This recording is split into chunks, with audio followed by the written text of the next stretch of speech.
Oh, hujan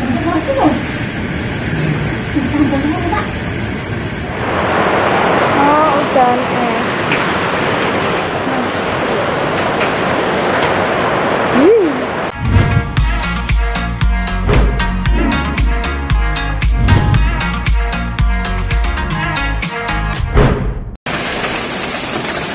Hujan es. Hey, hujan es. Kota Baru hujan es. Ya, jadi namanya Hujan es. Pengen terletak. Fenomena hujan sangat deras turun di Jogja dan sekitarnya Rabu siang 3 Maret 2021.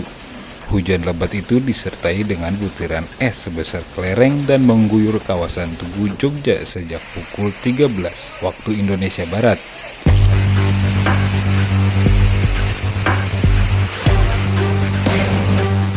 Banyak warga yang merasa kaget dengan bunyi atap rumahnya yang lumayan keras akibat guyuran hujan es.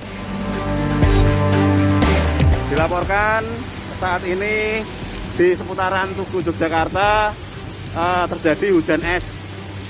Nah, ini esnya lumayan cukup besar di wilayah Tugu, cukup hujan deras sekali. Angin juga bertiup kencang. Ini esnya.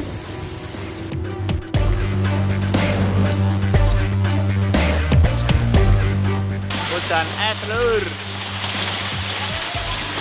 Gede-gede ya. Fenomena mana ini.